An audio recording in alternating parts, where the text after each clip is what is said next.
শুরু করছি বাংলা জানতে চায়ের সঙ্গে লাইভ ঋতব্রত। আমরা সবাই জানি আমাদের প্রতিবেশী দেশ বাংলাদেশে অশান্ত পরিবেশ রয়েছে। আজকের অনুষ্ঠানটা খুবই স্পর্শকাতর। যারা বক্তা রয়েছেন তাদের প্রত্যেকেই বলবো, প্রতিবেশীর সঙ্গে যে কোনো জায়গায়, যে কোনো পৃথিবীর যে কোনো প্রান্তে প্রতিবেশীদের সঙ্গে আমাদের অদ্ভুত একটা সম্পর্ক থাকে। সে সম্পর্ক ভালোবাসার, কারণ সাংস্কৃতিক বিভিন্ন ক্ষেত্রে আমাদের মধ্যে একটা ঐক্যের বাতাবরণ আছে। আবার এটাও ঠিক কথা, প্রতিবেশী মানেই মাঝে মাঝে ঠোকাঠুকিও লেগে যায়, নিতান্তই অকিঞ্চিতকর বিষয় হয়ে ওঠে খুব বড়। সুতরাং আজকের অনুষ্ঠানে আমরা কখনোই কোনো দেশ, কোনো সম্প্রদায়, কোনো ভাষাভাষী বা কোনো মানুষকে কোনোভাবে আহত করব না। কিন্তু তা সত্ত্বেও আমাদের আলোচনা করতে হচ্ছে, তার কারণ আমরা জানি সোশ্যাল মিডিয়ায় তুমুলভাবে ভাইরাল হচ্ছে কিছু ভিডিও। তাতে অনেকের মনে হচ্ছে যে কোথাও যেন ভারত বাংলাদেশের মধ্যে, সাধারণ মানুষের মধ্যে একটা বিভেদ ক্রমশ স্পষ্ট থেকে স্পষ্ট হচ্ছে। আবার অনেকে বলছেন না, এ তো তাৎক্ষণিক, সাময়িক। সত্যি কি বাংলাদেশের যারা প্রাজ্ঞ মানুষ, যারা চিন্তাশীল মানুষ, এ প্রান্তে যারা চিন্তাশীল প্রাজ্ঞ মানুষ, তারা কিভাবে দেখছেন? এসব নিয়েই আজকে আমরা আলোচনা করছি। বাংলা জানতে চায় সত্যি কি কোথাও গড়পড়তা বাংলাদেশিরা আসলে ভারত বিদ্বেষী? কোথাও কি আমাদের দেশ সম্পর্কে বিভিন্ন সময় বিভিন্ন ভাইরাল হয়ে যাওয়া ভিডিও থেকে শুরু করে ক্রিয়াক্ষেত্রে যে মনোভাব বাংলাদেশের বিভিন্ন সময় সাধারণ মানুষ তার অভিব্যক্তি আমরা দেখেছি, তাতে কি এই সিদ্ধান্তে আমরা উপনীত হতে পারি যে আসলে সংখ্যাগরিষ্ঠ বাংলাদেশের আমাদের যারা ভাই বোনেরা রয়েছেন তারা এ দেশের প্রতি বিরূপ ধারণা পোষণ করেন? আজকে এ নিয়েই আলোচনা। বাংলা জানতে চাইতে অবশ্যই আজকে আলোচনা আমাদের দুটি প্রশ্ন উঠে আসবে। প্রথমে আপনাদের এক নজরে দেখিয়ে দিই। প্রথম প্রশ্ন প্রথম প্রশ্ন, সত্যি কি বাংলাদেশের বেশিরভাগ মানুষ ভারত বিদ্বেষী? তাদের মধ্যে এদেশ সম্পর্কে কি বৈরিতা ক্রমশ প্রখর থেকে প্রখর হচ্ছে? দ্বিতীয়, ভারত বাংলাদেশের ঐক্য কি বাংলা সংস্কৃতির সহায়ক? কারণ আমরা উভয়ই একই ভাষায় কথা বলি, আমাদের মায়ের ভাষা, মাতৃভাষা বাংলা ভাষা। আমাদের সাহিত্য, চলচ্চিত্র, শিল্পকলা, চিন্তা ভাবনা, আমাদের সেখানে ভাষাই হচ্ছে সেতু। এ নিয়ে আলোচনা করব। আমার সঙ্গে বিশিষ্ট ব্যক্তিরা রয়েছেন। আমার সঙ্গে রয়েছেন গোপাল সরকার মহাশয়। গোপালবাবু ভারতীয় জনতা পার্টির মুখপাত্র। আমার সঙ্গে রয়েছেন বৈশানর চট্টোপাধ্যায়, তৃণমূল কংগ্রেসের মুখপাত্র। এবং গোপালবাবু এবং বৈশানর চট্টোপাধ্যায় দুজনে আইনবিদও বটে, বিশিষ্ট আইনজীবীও তারা। আমার সঙ্গে সরাসরি রয়েছেন সম্পূর্ণা গোস্বামী, আন্তর্জাতিক সম্পর্ক বিশেষজ্ঞ। সম্পূর্ণা, আপনাকেও স্বাগত বাংলা জানতে চাইতে। এবং কিছুক্ষণের মধ্যে আরও একজন অত্যন্ত আপনাদের পরিচিত ইতিহাসবিদ, তিনিও চলে আসবেন।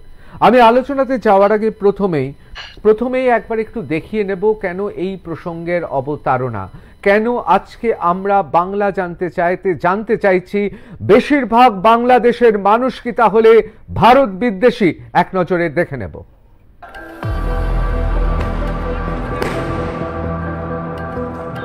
সরকারি চাকরিতে কোটা সংরক্ষণ বিরোধী ছাত্র আন্দোলনে গত কয়েকদিন ধরেই অগ্নিগর্ভ পরিস্থিতি বাংলাদেশে। জুন মাস থেকেই বাংলাদেশে শুরু হওয়া এই আন্দোলন জুলাই মাসে এসে বড় আকার ধারণ করে। লাগাতার ছাত্র বিক্ষোভ, হিংসা, পুলিশ এবং আওয়ামী লীগের ছাত্র শাখার সঙ্গে দফায় দফায় সংঘর্ষ, কারফিউ জারি, 151 জনের মৃত্যু পর্ব পেরিয়ে অবশেষে ঐতিহাসিক রায় বাংলাদেশ সুপ্রিম কোর্টের।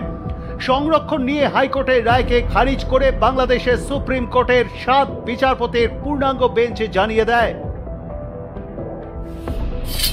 এখন থেকে সরকারি চাকরিতে মেধার ভিত্তিতে নিয়োগ হবে 93%। বাংলাদেশ মুক্তিযোদ্ধাদের উত্তরাধিকারীদের জন্য সংরক্ষিত 5%, জনজাতিদের জন্য সংরক্ষিত থাকবে 1%, বাকি 1% সংরক্ষিত থাকবে প্রতিবন্ধী তৃতীয় লিঙ্গের জন্য। তবে সরকার চাইলে এই সংরক্ষণের হার কম বেশি করতে পারবে। সরকারকে এই নিয়ে দ্রুত নির্দেশিকা জারি করতে বলেছে শীর্ষ আদালত। পাশাপাশি আন্দোলনরত পড়ুয়াদের ক্যাম্পাসে ফিরতে আবেদন প্রধান বিচারপতির। বাংলাদেশে মুক্তিযোদ্ধাদের উত্তরাধিকারীদের জন্য এতদিন 30% সংরক্ষণ ছিল, যা এখন কমে হলো 5%। 2018 সালে সংরক্ষণ নিয়ে বাংলাদেশ সরকার যে সিদ্ধান্ত নিয়েছিল, গত 5ই জুন তা অবৈধ ঘোষণা করেছিল হাইকোর্ট। সেই নির্দেশকে চ্যালেঞ্জ করে শীর্ষ আদালতের দ্বারস্থ হয় হাসিনার সরকার। রবিবার সেই মামলায় সংরক্ষণ ব্যবস্থায় সংস্কারের পক্ষেই গেল বাংলাদেশ সুপ্রিম কোর্টের রায়। এই রায়কে স্বাগত জানিয়ে আইনমন্ত্রী আনিসুল হক জানিয়েছেন, আমরা এই রায়কে স্বাগত জানাই। আমরা মনে করি আপিল বিভাগের এই রায়টি অত্যন্ত বিচক্ষণ একটি রায়। এখন প্রশ্ন হলো, এই রায়কে বাংলাদেশ সরকার স্বাগত জানালেও আন্দোলনরত ছাত্রছাত্রীরা কি মেনে নেবেন? বিক্ষোভকারী একটি ছাত্র সংগঠনের তরফে আপাতত 48 ঘন্টার জন্য আন্দোলন স্থগিত রাখার কথা ঘোষণা করা হয়েছে। এছাড়াও কারফিউ তুলে নেওয়ার দাবি জানানো হয়েছে। পাশাপাশি ইন্টারনেট ব্যবস্থা সচল করা এবং আন্দোলনরত ছাত্রদের টার্গেট করা বন্ধ করারও দাবি তুলেছেন ছাত্র আন্দোলনের নেতা নাহিদ ইসলাম। সোমবার ছুটি থাকার কারণে মঙ্গলবারই সম্ভবত এই রায় নিয়ে নির্দেশিকা জারি করতে পারে বাংলাদেশ সরকার। সংরক্ষণ বিরোধী আন্দোলনে কবে ইতি পড়বে সেটাই এখন দেখার। ব্যুরো রিপোর্ট, আর প্লাস নিউজ।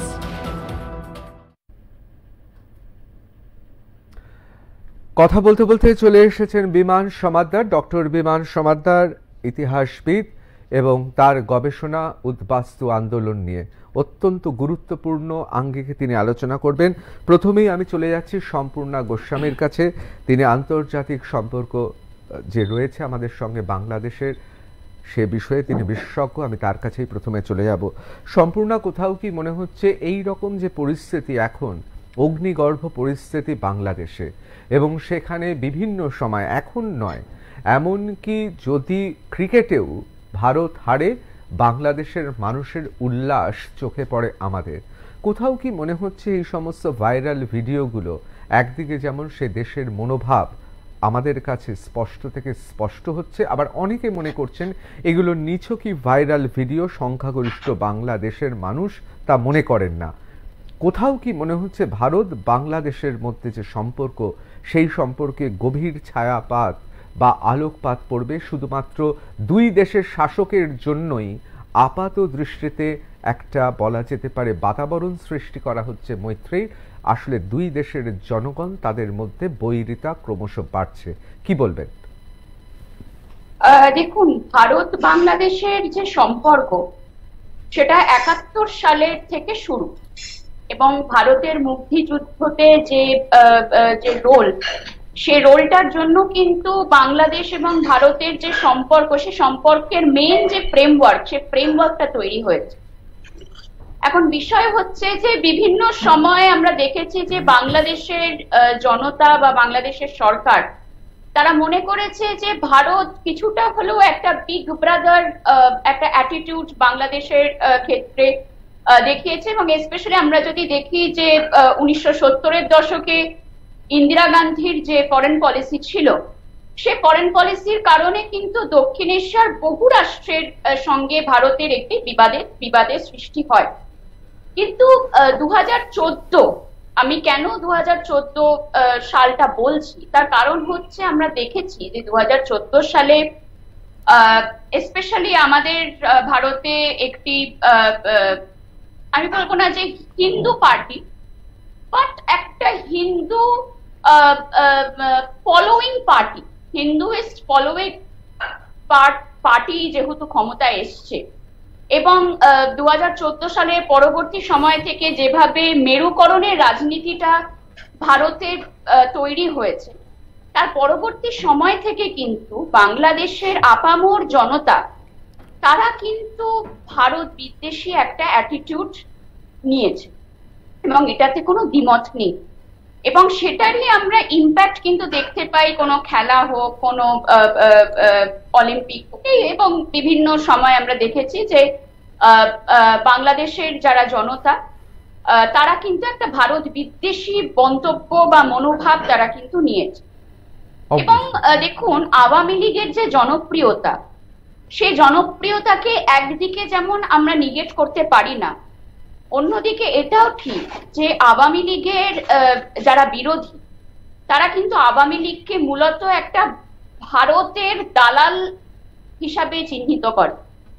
এবং 2024 জানুয়ারির যদি আমরা বাংলাদেশের ইলেকশন দেখি, এবং যেহেতু এই ইলেকশনটা নিয়ে যথেষ্ট কন্ট্রোভার্সি এসছে, বিএনপি এই ইলেকশন বয়কট করেছে, এবং তার পরবর্তী সময় থেকে কিন্তু আমরা বারবার দেখেছি যে শেখ হাসিনাকে ভারতের দালাল এবং ভারতের একটা প্রো ইন্ডিয়ান ফরেন পলিসি নেওয়ার জন্য কিন্তু বিভিন্নভাবে হেনস্থা হতে হয় সেখানকার প্রধানমন্ত্রী।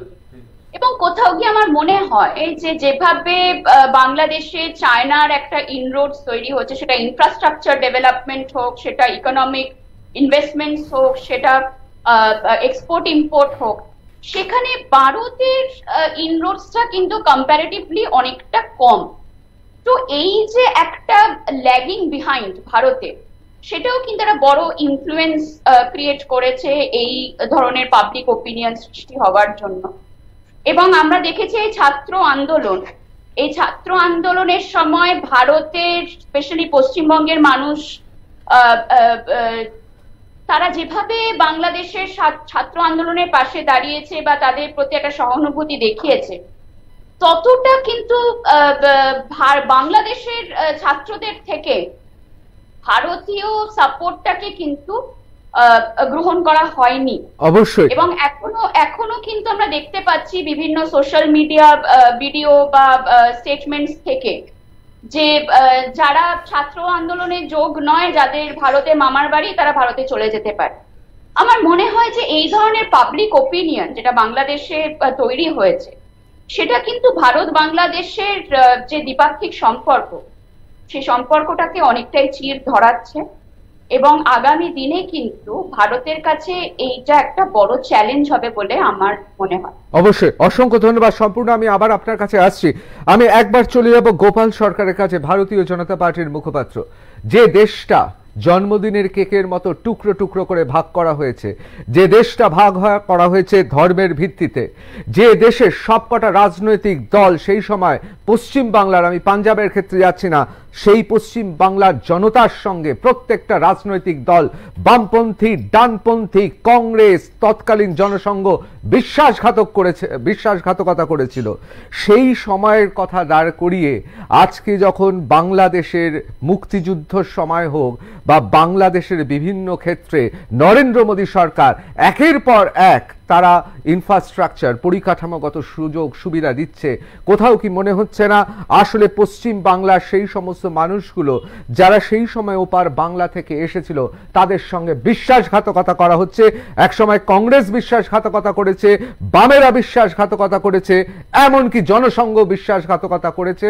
যারা হিন্দুদের নিয়ে রাজনীতি করে তারাও যেমন করেছে, যারা কংগ্রেস বা যারা বামেরা যারা মনে করে তারা সাম্প্রদায়িক দল নয়, তারাও বিশ্বাসঘাতকতা করেছে। আপনার মনে হয় না এই সবের ফলই কিন্তু আজকে আমাদের সহ্য করতে হচ্ছে? সকলকে ধন্যবাদ। আমরা জানি এই ভারত দ্বিজাতি তত্ত্বের ভিত্তিতে 1947 সালে ভাগ হয় এবং পাকিস্তানের যে দুটো অংশ, পশ্চিম পাকিস্তান এবং পূর্ব পাকিস্তান, সেই পূর্ব পাকিস্তানই বর্তমানে বাংলাদেশ। 1947 থেকে 1972 এই দীর্ঘ 25টা বছর ওই পশ্চিম পাকিস্তানের বাংলার উপরে উর্দু ভাষা চাপিয়ে দেওয়ার এবং সেখানকার অবিরল গতিতে ছাত্র আন্দোলন, ভাষাগত আন্দোলন, নানান কারণে সেখানে যে একটা নিপীড়ন চলছিল 25টা বছর, এক কালো দিন সম্পূর্ণরূপে, যে পূর্ব পাকিস্তানের ওপরে পশ্চিম পাকিস্তানের একটা হানাদারদের লড়াই চলছিল। ঠিক সেই রকম একটা অবস্থাতে যখন ওরা চেষ্টা করেছিল, প্রতিবাদ করেছিল, নিজেদের ক্ষমতা দিয়ে যখন পারছিল না, তখন ভারতবর্ষের প্রধানমন্ত্রী ইন্দিরা গান্ধী এবং সঙ্গে আমাদের অটল বিহারী বাজপেয়ী তখন পুরো বিষয়টা যখন দেখে তাদের সাপোর্ট দেওয়া দরকার পড়ল, মূলত সেই সাপোর্টের ফলেই কিন্তু বাংলাদেশ স্বাধীন হয়েছিল। এবং বাংলাদেশে যে 90,000 পাক সৈন্য যেটা অ্যারেস্ট হয়েছিল, তাদেরকেও পর্যন্ত মুক্তি দেওয়া হয়েছিল। তো এই বিষয় নিয়ে অনেক বিতর্ক থাকলেও আমি ভারতীয় জনতা পার্টির পক্ষে আপনাদের সামনে বলছি যে আমাদের তৎকালীন নেতা অটল বিহারী বাজপেয়ী এই যে ভারত বাংলাদেশের এত সংখ্যক মানুষকে যে মুক্তির হাত থেকে একটা স্বাধীনতা দিতে পেরেছে, তার জন্য আমরা প্রধানমন্ত্রীকে সমর্থন করেছিলাম, শুধু তাই নয়, স্বাগত পর্যন্ত করেছিলাম। আমি সেই অক্ষরটা এখন আর বলতে চাইছি না। তো পরবর্তী সময় যে সময়টা, যে ৭২-এর পর থেকে আজকে ২৪ প্রায় ৫২টা বছর, এটা বলতে হয় বলে বলছি যে যখন যখন আওয়ামী লীগের সরকারটা এসছে তখন তুলনামূলকভাবে ভারতের বিদ্বেষটা একটু কম হয়েছে, কিন্তু বাকি যে সরকারগুলো, সে জাতীয় সরকার থাক, বিএনপি সরকার থাক, অন্য যে সরকারগুলো ছিল, তারা ক্রমাগত ভারত বিদ্বেষী। অর্থাৎ ভারত যে তাদের রক্ষা করলো পূর্ব পাকিস্তানের হাত থেকে, এবং যে স্বাধীনতা পাওয়ারই ওদের পরিস্থিতি ছিল না, নিজের ক্ষমতা পায়নি, ভারতের যদি সহযোগিতা না থাকতো আজও বাংলাদেশিরা খাদ্যের সন্ধানে ভারতে আসে না, তার জন্য তো তার উপযুক্ত অর্থও দেয়, স্বাস্থ্য এবং খাদ্যের জন্য আসছে।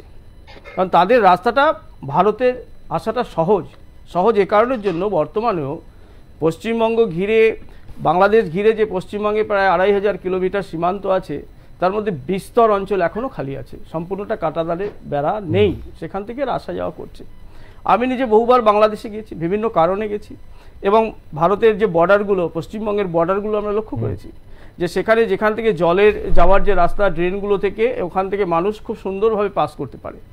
তো বিষয় সেটা নয়, বিষয় হচ্ছে বাংলা ভাষা, পশ্চিমবঙ্গের বাংলা ভাষা বাংলাদেশের, কিন্তু খানিক সময় এই জিনিসটা নষ্ট হয়ে যায়। অবশ্যই আমি আপনার কাছে গোপালবাবু আবার আসবো। আমি শুধু এক নজরে একবার দেখে নেব যে মুখ্যমন্ত্রী মমতা বন্দ্যোপাধ্যায় ২১-এর সভায় বাংলাদেশ নিয়ে কি মন্তব্য করেছেন, তারপর অবশ্যই আমি বৈশানদার কাছে যাব। চিন্তা করবেন না, বাংলাদেশে নিয়ে যদি আপনাদের কোনো পরিবার থাকে, পরিজন থাকে, কেউ পড়াশোনা করতে যান, কেউ চিকিৎসা করতে এসে ফিরতে না পারেন, যদি কোনো সহযোগিতার দরকার হয়, আমি বাংলাদেশ নিয়ে কোনো কথা বলতে পারি না, কারণ ওটা একটা আলাদা দেশ, যা বলার ইন্ডিয়া গভর্নমেন্ট বলবে, আমি বলতে পারি না। কিন্তু আমি এটুকু বলতে পারি, অসহায় মানুষ যদি বাংলায় দরজা খটখটানি করে, আমরা তাদের আশ্রয় নিশ্চয়ই দেব। তার কারণ এটা ইউনাইটেড নেশনসের একটা রেজুলেশন আছে, কেউ যদি রিফিউজি হয়ে যায় তাকে পার্শ্ববর্তী এলাকা তাকে সম্মান জানাবে। বাংলাদেশ নিয়ে আমরা যেন কোনো প্ররোচনাতে না যাই, আমরা যেন কোনো উত্তেজনাতে না যাই। আমাদের সহমর্মিতা, আমাদের দুঃখ, সে যারই রক্ত ঝরুক তাদের জন্য আছে। আমরা দুঃখী, আমরাও খবর রাখছি। ছাত্রছাত্রীদের মহান প্রাণ, তাজা প্রাণগুলো চলে যাচ্ছে।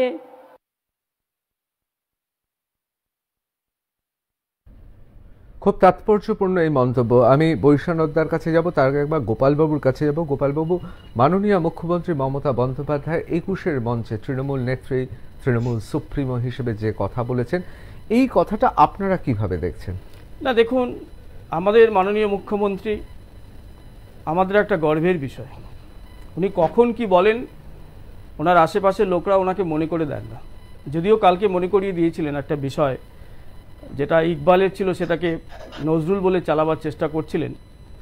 তো কয়েকদিন আগে যখন বাংলাদেশের প্রধানমন্ত্রী এসেছিলেন এবং আমাদের প্রধানমন্ত্রীর সঙ্গে বৈঠক করে ফিরে যান, তখন তিনি বললেন আমি তিস্তার জল দেব না। আমি আপনাকে অনুরোধ করব যদি সম্ভব হয় ওটাকেও দেখান, যে উগ্রতার সঙ্গে তিনি বললেন যে তিস্তার জল আমি কোনো অবস্থাতেই দেব না। তো তার সঙ্গে এই যে ২১ তারিখের যে সমাবেশের বক্তব্যের কতটা মিল আছে সেটা আপনি, আমি এবং যারা শুনেছেন সকলেই ভাবছেন। ক্ষণিক সময় ওনার যখন ইচ্ছে হয় তখন তাকে দুহাত ধরে দিয়ে দেয়, ওনার যখন ইচ্ছে না হয় তখন তার বিরুদ্ধে উল্টো কথা বলে। এটা বলার অধিকার কোনো রাজ্যের নেই, এটা কেন্দ্রের বিষয়। সে অধিকার তো বিরোধীরা দিয়েছে ২০১১ থেকে ১৬। বামেরা সেই সুযোগ করে দিয়েছিল বলে বামেরা আজকে ইতিহাসের, আমি বলবো না ইতিহাসে পর্যবেসিত হয়েছে, কিন্তু এখন বামেরা কোথায়? আর স্বাধীনতার পর এই প্রথম বিধানসভায় কমিউনিস্টরা নেই। আর আপনারাও ২০১৮-১৯ এই সময়ের পর থেকে যা ভাবা হয়েছিল সেই বিরোধিতা তো করতে পারেননি। সুতরাং এখন তো এক এবং একদ্বিতীয় মমতা বন্দ্যোপাধ্যায় এবং আপনাদের কেন্দ্রীয় নেতৃত্ব বিভিন্ন সময় বিভিন্ন যে ঘটনা ঘটাচ্ছেন তাতে আপনারাও তো সন্দেহের ঊর্ধ্বে নেই যে নরেন্দ্র মোদীর সরকার যতদিন ছিলেন, এখন তো এনডিএ সরকার, সেই সময়ও তো সেরকম কিছু করা হয়নি। সিবিআইকে চ্যাংদোলা করে পার্ক স্ট্রিটে তুলে নিয়ে যাওয়া হয়েছিল। সুতরাং এখানে তো বিরোধী শূন্য এখন রাজনীতি প্রায়। বিষয়টা ওভাবে দেখছেন না। দেখুন, একটা তো গণ আন্দোলন করতে পারেননি আপনারা না? 2011 সালে এতগুলো সুযোগ পেয়েছিলেন সন্দেশখালী। 2011 সালে সিপিএম ব্রিগেডে যখন মিটিং করেছিল তখন 11 লক্ষ লোকের উপস্থিতি হয়েছে, ঠিক, এবং মাত্র 60খানা সিট পেয়েছিল। তৃণমূল কংগ্রেস এসেছিল এবং তৃণমূল কংগ্রেস আসার পেছনে বহু সাধারণ মানুষের সমর্থন ছিল। সিপিএমকে বাদ দিয়ে অন্যান্য রাজনৈতিক দলের একটা সূক্ষ্ম সমর্থন ছিল। সেই সময় যখন সিপিএমকে সরিয়ে তৃণমূল কংগ্রেস এসছে, যখন তৃণমূল কংগ্রেস বিরোধী ভূমিকায় ছিল, তার এমএলএ সংখ্যা কত ছিল? আমাদের থেকে অনেক কম। সে সময় তাদের এমপি সংখ্যা কত ছিল? 6 জন মাত্র ছিল। সুতরাং এখন বিজেপি এমন একটা দল গণ আন্দোলনটা করতে পারে না, বাঙালি বুঝতে পারে না, কোথাও মনে হয় না পৃথিবীর বৃহত্তম গণতন্ত্র। এই লাস্ট লোকসভা ইলেকশনে আমরা 121টা পৌরসভার মধ্যে প্রায় 69টা পৌরসভা। আমি গোপাল বাবু আপনাকে খুব সম্মান করি, কিন্তু সংখ্যা ধুয়ে জল খেলে হয় না। সেখানে মানুষরা ভোট দিয়েছে। বুদ্ধবাবু অবধি কোথায় চলে গেছেন? বিরোধিতা শূন্য, বিরোধিতা করতে শিখতে হবে। আমি তো বলি একটা ক্র্যাশ কোর্সে বিরোধীদের মমতা বন্দ্যোপাধ্যায়ের নেতৃত্বে যে বিরোধিতা করেছে সেটা শিখতে হবে, তা না হলে তো এইরকমই হবেন। মানে আমি এত কিছু কেন বললাম বলুন তো? মমতা বন্দ্যোপাধ্যায় এখন পারেন, এই সময় দাঁড়িয়ে আপনি যেটা বলছিলেন না ওনার মন্তব্য নিয়ে, উনিই পারেন। এখন তো যা দেখতে পাচ্ছি বিরোধীরা নেই। আমি আপনার কাছে আবার আসছি গোপালবাবু, আমি একবার বৈশানদ্দার কাছে চলে যাবো। বৈশানদ্দা, আমরা শুনলাম মাননীয় মুখ্যমন্ত্রী মমতা বন্দ্যোপাধ্যায়ের বক্তব্য। অনেকে বলছেন তাহলে কি কোথাও কাদের আশ্রয় দেওয়ার কথা বলছেন? কারা দরজায় খটখট করবে? এক সময় আমরা বিরোধী নেত্রী মমতা বন্দ্যোপাধ্যায়কে দেখেছিলাম পার্লামেন্টে তার সেই অগ্নিকন্যা স্বরূপ তিনি কিভাবে বলেছিলেন সিপিএম এর ষড়যন্ত্রে, বামেদের ষড়যন্ত্রে ওপার থেকে ভোটারদের নিয়ে এসে সেই সময় সায়েন্টিফিক রিগিং হচ্ছিল। এখন রিগিং এর সময় বা আমরা তো জানি পার্লামেন্টে কি হয়েছিল, আমরা সেই পুরনো কথা তো জানি সবাই, কিন্তু আপনার কাছে এই তাৎপর্যটা কি? মানে এ কথা কিন্তু বারবার করে উনি বলেছেন, যেটা আমার খুব ভালো লেগেছে, যে এটা তো বিদেশ দপ্তর বলবে, বিদেশ মন্ত্রক বলবে, কিন্তু তিনি কিছু না বলেও যে কথা বললেন, কারা দরজায় খটখট করবেন, কাদের আশ্রয় দেওয়া হবে, কাদের রাষ্ট্রসংঘের সনদ অনুযায়ী এখানে কাদের পুনর্বাসন দেওয়া হতে পারে, এই বিষয়ে একটু স্পষ্ট করে বলা যায়? আসলে আপনি উনিও উত্তর দিচ্ছিলেন, আলোচনা যদি ইতিহাস হয় তাহলে উত্তরটা নিশ্চয়ই ভূগোলের হবে না। ঠিক, আপনি আলোচনা করছিলেন যে বাংলাদেশের বিপর্যস্ত বাংলাদেশের পড়ুয়ারা যারা পড়াশুনো করতে গেছে, এইরকম একটা ঘটনা ঘটেছে, তারা যদি ভারতবর্ষে আসে, ভারতবর্ষের আমাদের এখানে আমরা একটা তো অঙ্গরাজ্য, দেশটা তো ভারতবর্ষ, প্রতিবেশী দেশ হলো, প্রতিবেশী রাষ্ট্র হলো বাংলাদেশ। তো সে জায়গায় দাঁড়িয়ে মুখ্যমন্ত্রী সঠিকভাবেই বলেছেন যে একটা দেশের সঙ্গে আর একটা দেশের সঙ্গে সম্পর্ক বা মন্তব্য সেটা দেশের কেন্দ্রীয় সরকার করবে, ভারত সরকার করবে। তো আমরা রাষ্ট্রসংঘের যে নিয়ম আছে সেই নিয়ম মেনে আমাদের এখানে যে ছেলেমেয়েরা পড়াশুনো করতে গেছে, তাদের যদি অসহায় অবস্থার মধ্যে পড়ে, তাদের যদি তারা সাহায্যের জন্য আসে বা কোনো মানুষ সাহায্যের জন্য আসে, তাহলে নিয়ম নীতি রাষ্ট্রসংঘের নীতি মেনে, নিয়ম মেনে, এটা নয় যে বর্ডার সিকিউরিটি ফোর্সটা তো আমাদের নয়, বর্ডার দিয়ে যদি কেউ এদিক থেকে ওদিকে আসে, যেটা বলার চেষ্টা করা হচ্ছে, কিন্তু সে বর্ডার সিকিউরিটি ফোর্স কিন্তু সেখানে দায়িত্বে আছে। এই যে সোশ্যাল মিডিয়ায় ছেড়ে দেওয়া হয় নানান ধরনের, না বর্ডার সিকিউরিটি, না বৈষম্যতা বর্ডার সিকিউরিটি ফোর্স ওখানে আসে, কিন্তু আমরা জানি তো ভারতবর্ষের 4টে রাজ্য এবং পশ্চিমবঙ্গ বর্ডার সিকিউরিটি ফোর্স এবং পুলিশের সহায়তায় তো গরু যায়, এরকমটাই তো অভিযোগ। সুতরাং বর্ডার সিকিউরিটি ফোর্সের জন্য স্বরাষ্ট্র দপ্তর খরচা করছে, মুর্শিদাবাদেও রাজ্য পুলিশ আছে।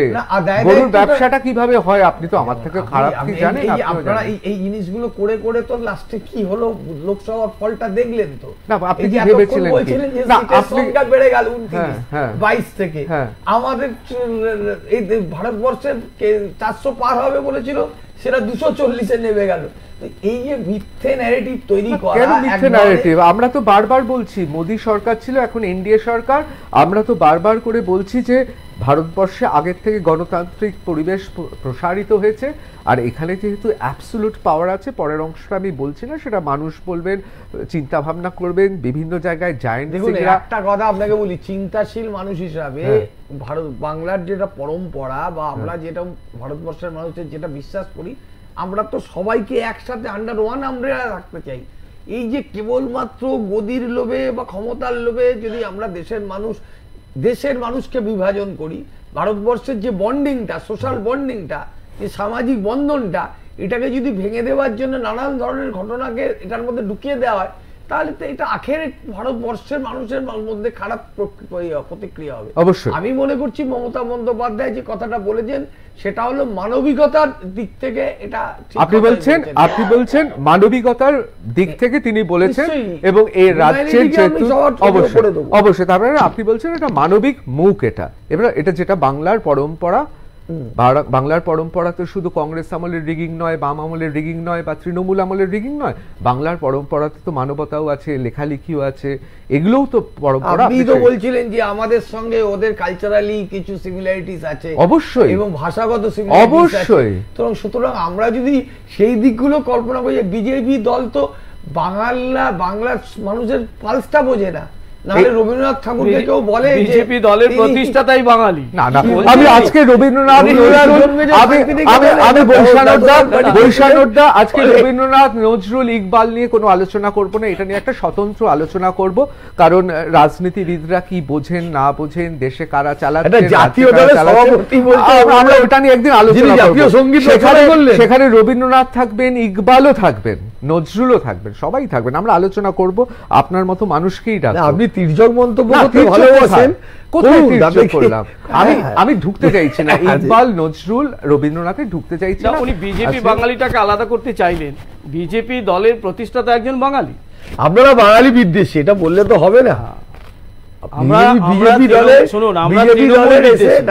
আজকে এই আলোচনা থাক, কে কোন বাঙালি বিদ্বেষী, কে কোন বাঙালির পক্ষে, আমি এই আলোচনাতে ঢুকবই না। একটা দিন আমার ইচ্ছেও আছে, যেহেতু রাজনীতিতে এই মুহূর্তে বাইনারি প্রতিষ্ঠিতই হয়ে গেছে, বামেরা যেহেতু এখন নেই আর কি, কংগ্রেসও টিম টিম করে মালদাতে জ্বলছে, সুতরাং আমরা এটা নিয়ে একদিন আলোচনা করব, কোন বাঙালির পক্ষে কোন দল, বিজেপি কোন বাঙালির পক্ষে, তৃণমূল কোন বাঙালির পক্ষে। কিন্তু আজকে আমরা একটু বাংলাদেশের দিকে তাকাই। আমি একবার চলে যাব বিমানের কাছে। বিমান, আমি জানি আপনি একটু বামপন্থী, হ্যাঁ, আপনার খুব লাগছে এই কথাগুলো শুনতে, কি করবেন বলুন? স্বাধীনতার পর এই প্রথম কমিউনিস্টরা নেই, এটা তো দস্তুর, এটা তো কিছু করারও নেই। লোকসভা নির্বাচনের ক্ষেত্রেও বাম মতাদর্শের দারুণ দারুণ ছেলে মেয়েদের দেখলাম, দীপশিতা থেকে শুরু করে অন্যান্য জায়গায় প্রতিকূল। অনেকে বলছেন সেলসম্যানরা অসাধারণ, স্ট্রিট স্মার্ট, কিন্তু প্রোডাক্টটা বিক্রি হচ্ছে না। আমি এর মধ্যেও যাচ্ছি না, কিন্তু আমার বক্তব্য হচ্ছে দুটো। আপনি ইতিহাসবিদ হিসেবে, এবং আপনি যেহেতু উদ্বাস্তু আন্দোলন নিয়ে আপনি কাজ করেছেন, সেই পরিপ্রেক্ষিতে দাঁড়িয়ে বাংলাদেশ বিদ্বেষী তো পশ্চিমবাংলার বিভিন্ন মানুষ যারা ওপার বাংলা থেকে এসেছিলেন তাদের হওয়ার কথা ছিল, হঠাৎ এখন আমরা দেখতে পাচ্ছি বাংলাদেশের সাধারণ মানুষ, তারা বাংলাদেশ জিতুক না জিতুক, ভারত ক্রিকেট ম্যাচ হারলে উল্লসিত হচ্ছে। যে কোনো একটা জায়গায়, বিশেষ করে ঢাকা বিশ্ববিদ্যালয়, ভারতের বিরুদ্ধেও সেখানে বিভিন্ন পোস্টারিংও করা আছে, এ বিষয়েও কোনো সন্দেহ নেই। এই জায়গায় দাঁড়িয়ে কোথায় গিয়ে এই পরিস্থিতিটা যাচ্ছে, এবং আপনার কি মনে হচ্ছে যে কোথাও কি তাহলে একটা বৈরিতার সৃষ্টি হচ্ছে? খুব গুরুত্বপূর্ণ প্রশ্ন। গবেষণার সূত্রে বিভিন্ন সেমিনারে লেকচার দিতে নিয়মিত প্রতি বছরই প্রায় আমাকে ঢাকা যেতে হয়। শ্রদ্ধেয় আনিসুজ্জামান বেঁচে থাকলে আমি ওনার এই কথাগুলো কোট করতাম না, আজকে বলতে পারি। ব্যক্তিগত সম্পর্কের সূত্রে অনেক সময় ওনার সাথে কাটিয়েছি। খুব গুরুত্বপূর্ণ দুটো কথা উনি বলেছিলেন, যেটা বলে আমি শুরু করতে চাইছি। একদিন আমাকে বলেছিলেন যে নিঃসন্দেহে মুক্তিযুদ্ধে ভারত আমাদেরকে সাহায্য করেছিল, কিন্তু সে সাহায্যের বিনিময়ে যদি সে বিগ ব্রাদারের রোল প্লে করতে চায় এবং আমাদের কন্ট্রোল করতে চায়, তাহলে সেটা ঠিক হবে না। এর পরিপ্রেক্ষিতে আর কোনো কথা আমি জিজ্ঞেস করিনি ওনাকে যে কেন বলছেন, অনুমান করে নেওয়া যায়। কিন্তু সেদিনকেই কথার পরিপ্রেক্ষিতে উনি আরেকটা কথা বলেছিলেন, যেটা খুব স্ট্রাইকিং, যেটা আমার আজকে উল্লেখ করা প্রয়োজন। উনি বলেছিলেন যে আমরা মুক্তিযুদ্ধ করেছিলাম যে উদ্দেশ্যে, আর আজকে যে দেশটা আমরা পেলাম এই দেশ আমরা চাইনি। কেন বলেছিলেন? কেন বলেছিলেন বলতে গেলে আমরা একটু ইতিহাসে ফিরে যেতে পারি। যদি আপনি ঢাকার জাদুঘরে যান, যদি মুক্তিযুদ্ধ জাদুঘরে যান, আপনি 50 দশক, 60-এর দশক, 70 দশকেও ঢাকার ছাত্রছাত্রীদের যে ছবি দেখবেন, যে পোশাক দেখবেন, ঢাকার মহিলাদের যে পোশাক দেখবেন আর আজকে যে পোশাকটা দেখবেন, দুটোর মধ্যে আকাশ পাতাল তফাৎ আছে। অবশ্যই কোথাও মনে হয় গেলে যে ঘড়িটা উল্টো দিকে ঘুরেছে। ঠিক, আমি আলোচনা আফগানিস্তানেও তাই ঘুরেছে, একদম। আমাদের দেশও কি ঘুরছে না? অবশ্যই। সৈয়দ মুস্তাফা সিরাজের অনবদ্য উপন্যাস স্বপ্নবে যেই মহিলাদের আমরা কথা শুনেছি, বা ইরানের যে কথাগুলো পড়েছি, আজকে তো উল্টো পথে ঘুরেছে, এই বিষয়ে তো কোনো সন্দেহ নেই। একদম। বলুন। এখন ঢাকায়, যেহেতু আমি ঢাকা বিশ্ববিদ্যালয় অনেকবার লেকচার দিয়েছি, গোপালদার ক্যান্টিন আমাদের তীর্থক্ষেত্র, ঢাকায় তো অন্যান্য অনেকগুলো বিশ্ববিদ্যালয় আছে, সেখানেও অনেকবার যাওয়ার সুযোগ আছে। জগন্নাথেও গেছি, আজকে সেখানে এই হাঙ্গামাগুলো হচ্ছে দেখে খুব দুঃখ লাগছে। আমি কোনোদিন ভারত বিদ্বেষ অনুভব করিনি, কোনোদিন করিনি। মানে এটা আপনার বামপন্থী সুলভ মহানুভবতা থেকে না, আমার শিক্ষক সুলভ, গবেষক সুলভ চিন্তা থেকে বলতে পারি। বরং যে আদরটা পেয়েছি, যে যত্নটা করে তারা আমরা গেলে, বিশ্বাস করুন আমরা সেই আদর যত্ন আতিথেয়তা জানি না। অবশ্যই আমি মানছি এটা। এখন বিষয়টা হচ্ছে হঠাৎ করে আজকে এই স্লোগান কেন? একটা বিষয় হয়, এটা একটা ন্যাচারাল ঘটনাই বলতে পারেন। প্রবল শক্তিশালী প্রতিবেশীর পাশে থাকতে গেলে হীনমন্যতাবোধ থেকে একটা কোথাও বৈরিতা তৈরি হয়, যেটা ন্যাচারাল। কিন্তু এই যে ছাত্র আন্দোলন হচ্ছিল, ছাত্র আন্দোলনের যে দাবিগুলো ছিল, তার মধ্যে ঘুণাক্ষরও ভারত আসার কথা নয়। সেখানে আমার যেটা মনে হয়, বর্তমান সরকার যদি ছাত্র আন্দোলনকে গুরুত্ব দিয়ে প্রথম স্তরেই আলোচনাটা করত, তাহলে যে অন্য দুটি এলিমেন্ট আছে যারা সাম্প্রদায়িক চিন্তাভাবনা নিয়ে বাংলাদেশে আছে, জামাত, বিএনপি বলতেই পারি, তাদের অনুপ্রবেশটা ঘটত না। এই আন্দোলনটাকে অহেতুক ডিলে করে, আলোচনাটাকে ডিলে করে, খানিকটা ইগনোর করে, খুব কঠিন রাজাকারদের বাচ্চারা চাকরি পাবে কিনা এরকম র্যাশ কমেন্ট করে, বরং কিছু এই ধরনের এলিমেন্টকে জুড়ে দেওয়ার সুযোগ এলো। ন্যাচারালি বিগত এক যুগে ভারত যে হিন্দি বলয়ের সাম্প্রদায়িকতার রাস্তায় হাঁটা দিয়েছে, অস্বীকার কেউ করতেই পারেন, কারোর খারাপ লাগতে পারে, কিন্তু এটা সত্যি। আজকে ভারতের যে চিত্রটা সারা ভারতের পৃথিবীর কাছে ফুটে উঠছে, সেটা ঠিক আমার সংবিধান যে সেকুলারিজমের কথা বলেছে তা নয়। এবার সেই জায়গায় দাঁড়িয়ে বাংলাদেশের কমিউনাল এলিমেন্ট, তারা তো পশ্চিমবঙ্গের বাঙালিদেরকেই শুধুমাত্র ইন্ডিয়ান বলে ভাবছে না, তারা আমাদের সেই নীতিগুলোকেও ইন্ডিয়ান নীতি বলেই দেখে দিচ্ছে। ফলে দেখুন, আপনি যদি কোথাও একটা সাম্প্রদায়িক চিন্তাভাবনার চাষ করেন, কোথাও না কোনো জায়গা থেকে তার রিটালিয়েশন ঘটবেই। অতি সরলীকরণ করছি ভাববেন না, এটা একটা সম্ভাবনা, হতেও পারে এটা সত্যি। অবশ্যই। আমি একবার সম্পূর্ণার কাছে চলে যাব।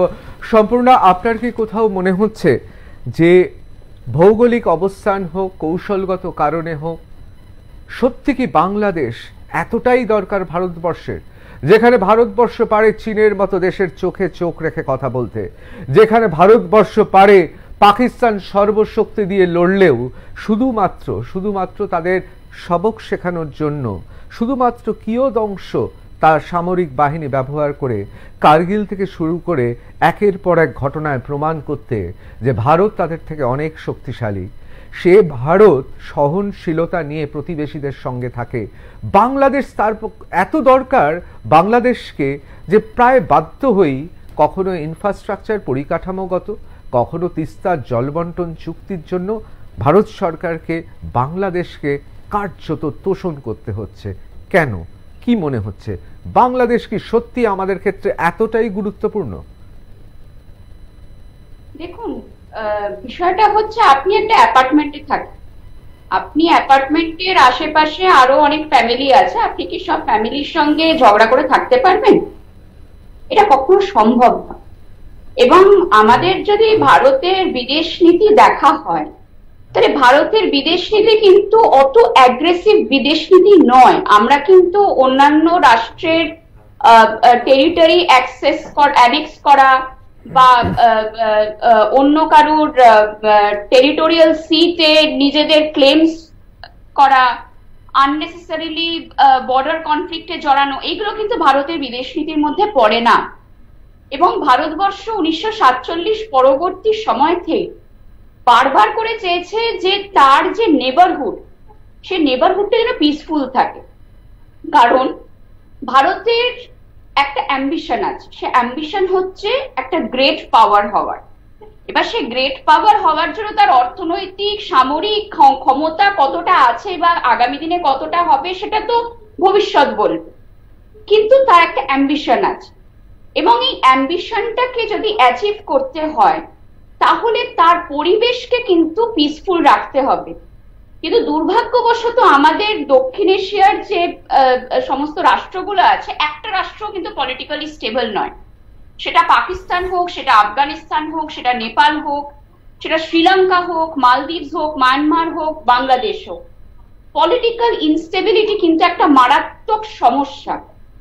এবং আমরা যদি দেখি যে যেভাবে সেখানে চায়না একটা টেসিট ইনফ্লুয়েন্স করছে, সেটা বিভিন্ন ভাবে সেখানে সরকারের সঙ্গে, যেমন আমরা দেখেছি আফগানিস্তানের তালিবান সরকারের সঙ্গে চায়না যেভাবে খুব মানে শীঘ্রই একটা নেগোসিয়েশন করে ফেললো, বা মায়ানমারের আর্মি গভর্নমেন্টের সঙ্গে চায়নার যে আতাত মানে কি মাখামাখি পুরো, এবং শ্রীলঙ্কার গভর্নমেন্টের সঙ্গে চায়নার যে ওঠা বসা, মালদ্বীপসে চায়না প্রো চায়না একটা সরকার তৈরি করার যে প্রচেষ্টা, নেপাল, ভুটানের ডোকালাম প্লেটোতে তার অ্যাগ্রেশন, এই সবকিছু দেখলে কিন্তু একটা বিষয় নিশ্চিত যে চায়না নিজেও চায় যে ভারতের নেবারহুডটা অশান্ত থাকুক। এবং এই কারণেই কিন্তু ভারতকে সাউথ এশিয়ার নীতিটাতে এত বেশি জোর দিতে হচ্ছে।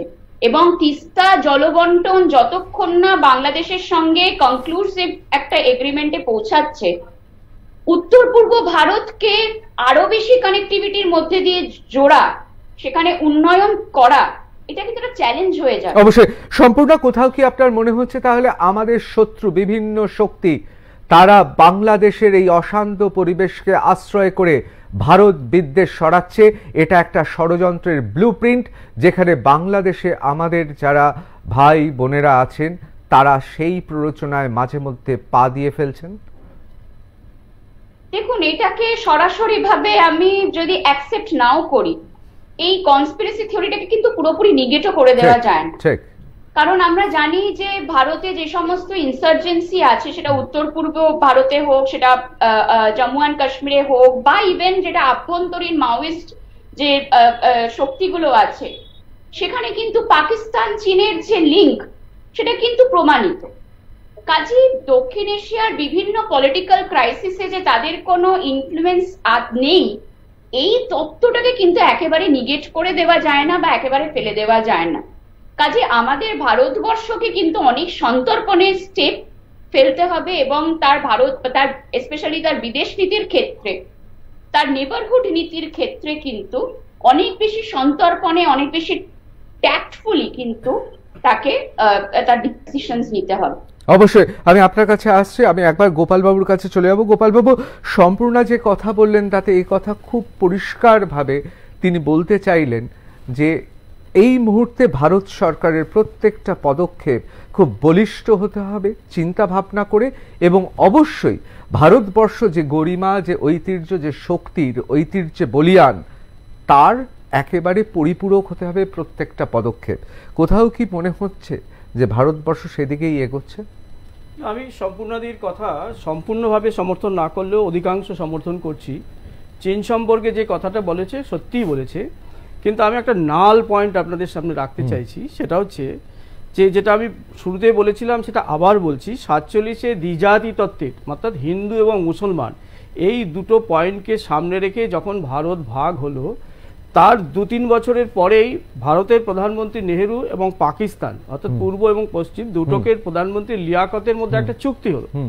সেই চুক্তির মূল বিষয় ছিল যে আর কোনো লোক কোথাও যাবে না, যে দেশের আন্ডারে যত সংখ্যালঘু আছে তাদেরকে সেই দেশই দেখে রাখবে। ভারতের সংখ্যালঘুদের তারা দুধে ভাতে রাখলো, কিন্তু পাকিস্তানের সংখ্যালঘুদের কাঁটা কুচো করে ভারতে পাঠিয়ে দিল।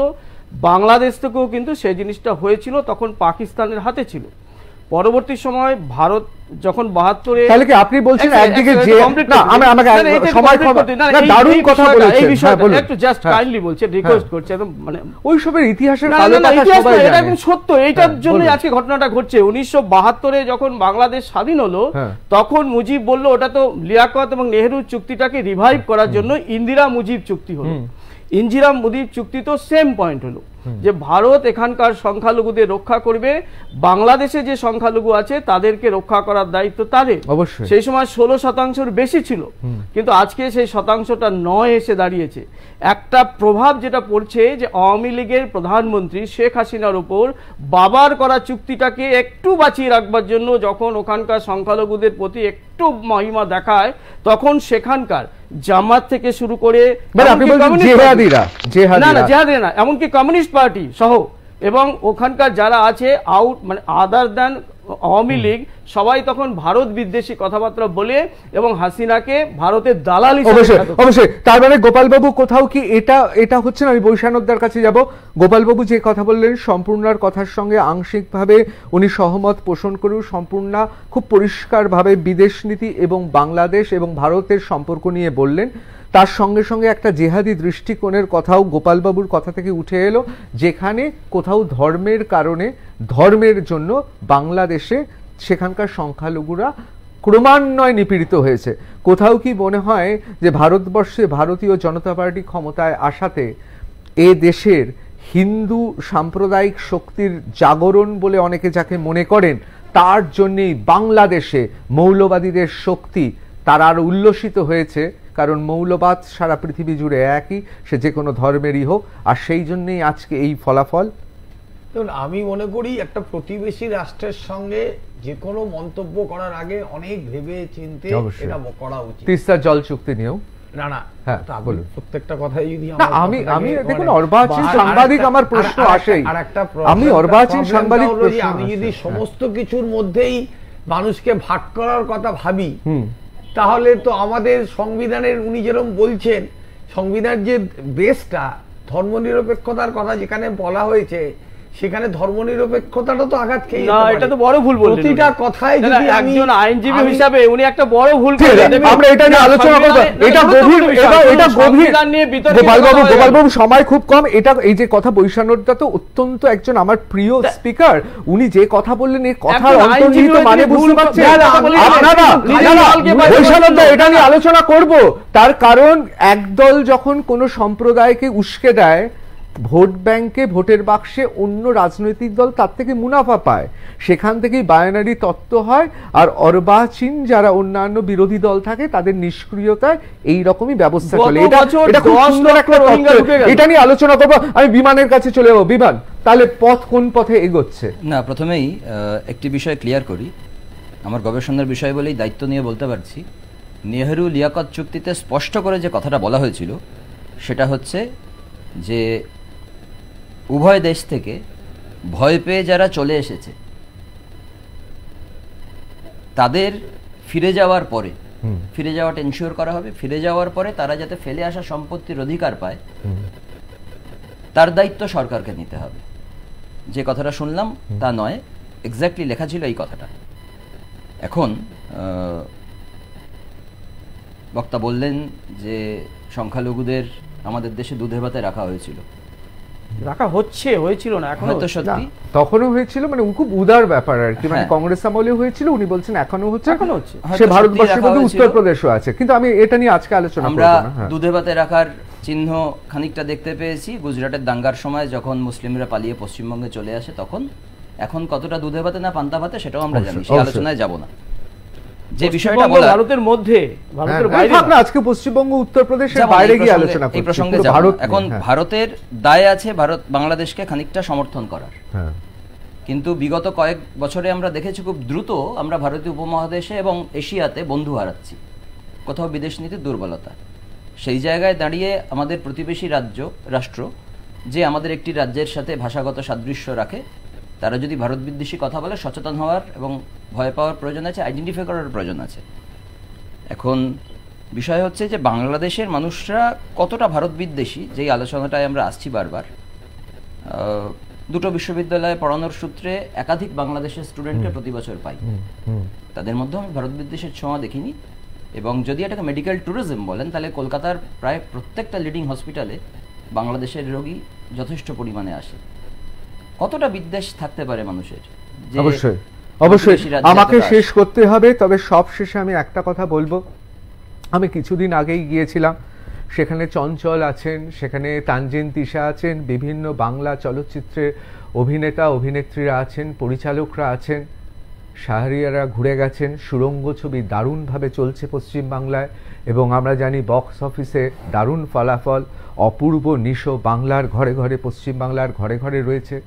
আজও পশ্চিমবাংলায় কিছু নিয়ে আলোচনা হলে বাংলাদেশের সাহিত্য, সেই সাহিত্য ছাড়া আমরা আলোচনা করতে পারি না। বাংলাদেশ পশ্চিমবাংলার সত্যজিৎকে, ঋত্বিককে, মৃণাল সেনকে নতুনভাবে গবেষণায় তুলে ধরেছে। প্রতিনিয়ত শব্দ তৈরি হচ্ছে বাংলাদেশে, ঢাকাতে এবং আশেপাশেতে যে কোনো জায়গায় যান, অসাধারণ সমস্ত বাংলার শব্দ বন্ধনী, বাংলা নাম আমাদের চমৎকৃত করে, মনে হয় যেন স্বপ্নের জায়গা। সুতরাং সাংস্কৃতিক ক্ষেত্রে আমাদের একটা বিরাট জায়গা রয়েছে।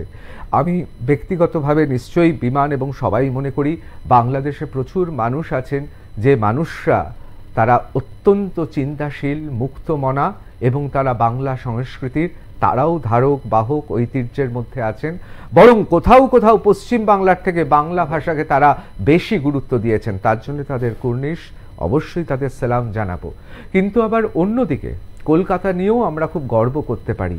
এত কিছু হয়ে যাওয়ার পরও কিন্তু কলকাতায় যারা এসেছেন চিকিৎসার জন্য, যারা পর্যটক এসেছেন, আমার সঙ্গে কলকাতা বিশ্ববিদ্যালয়ের পাশে কলেজ স্ট্রিটে আজই একজন বাংলাদেশ থেকে আগত অধ্যাপকের দেখা হয়েছে।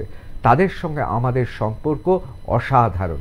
আসলে বোধহয় কোথাও সংস্কৃতি, শুভ সংস্কৃতির জয় যাত্রার মধ্যেই বাংলাদেশ এবং ভারতের সাধারণ মানুষের সম্পর্কের গুড়ো তত্ত্ব, মূল কথা তা লিখিত হয়ে আছে এবং সেটাই সত্য। আমরা ভালোটাই মনে রাখবো, খারাপে আমরা দুঃখ পেলেও আমাদের অবশ্যই প্রতিবেশী দেশ হিসেবে প্রতিবেশীর সঙ্গে সৌজন্যতা থাকবে। সম্পূর্ণ আপনাকে অসংখ্য ধন্যবাদ। খুব সুন্দরভাবে সহজ কথায় আপনি গুড়ো তত্ত্ব বুঝিয়েছেন। বিমান, আপনার গবেষণা যেহেতু উদ্বাস্তুদের নিয়ে, আপনি অনেক গভীরে গিয়েছেন, অনেক কিছু আলোচনা করা যেত। আমার খুব ইচ্ছে আছে দ্বিতীয় একটা পর্ব করব, কারণ বিষয়টা ভারত বাংলাদেশ। বৈশানর চট্টোপাধ্যায় বরাবরই আমার খুব প্রিয় স্পিকার, তিনি অনেক কথা উত্থাপন করেছেন এবং উনি আমাকে একটা সূত্র, আজকে একটা খুব রাজনৈতিক সূত্র তুলে ধরেছেন, সেটা নিয়ে আমরা আলোচনা করব। গোপালবাবু, আপনার দীর্ঘ পড়াশোনা আছে, আপনি তো আর যে সে লোক নন, আপনি একেবারে খাঁটি বিজেপি, সুতরাং আপনি কোনোদিনও দলও বদল করেননি, বিশিষ্ট পরিবারের সন্তান এবং উদ্বাস্তু পরিবারের সন্তান। আপনার মতো লোক আসলে ফুলে ফুলে ঢলে ঢলে এমন অবস্থা, কে কখন তৃণমূল কে কখন বিজেপি বুঝতেই পারি না। আমার টেলিফোনে না মানে বারবার পাল্টাতে হয়, বিজেপি টিএমসি, বিজেপি টিএমসি। আপনারা দুজনেই আপনারা দুজনেই সত্যি কথা বলতে গেলে আপনাদের দলে ব্যতিক্রমী। আমি সেই জন্য অত্যন্ত আপনাদের দলের প্রতি কৃতজ্ঞ। আপনাদের আজকে মতো গুড়ো আলোচনা আপনাদের পাঠিয়েছে। অসংখ্য ধন্যবাদ সবাইকে। বাংলা জানতে চায় সঙ্গে লাইভ ঋতব্রত শেষ করছি। বাংলাদেশ এবং ভারত এবং আমাদের সাংস্কৃতিক ঐক্য বজায় থাকুক। আমরা যেন সৎ, ভালো এবং শুভবুদ্ধি সম্পন্ন প্রতিবেশী হতে পারি। যদি এই অনুষ্ঠানে কেউ ব্যক্তিগতভাবে আহত হন, শুধুমাত্র আলোচনার স্বার্থে স্বভাব গুণে মার্জনা করে দেবেন। বাংলা জানতে চায় সঙ্গে লাইভ ঋতব্রত এখানে শেষ করছি। অন্যান্য খবরের জন্য চোখ থাকুক আর প্লাস নিউজে, সবার আগে সবার পাশে।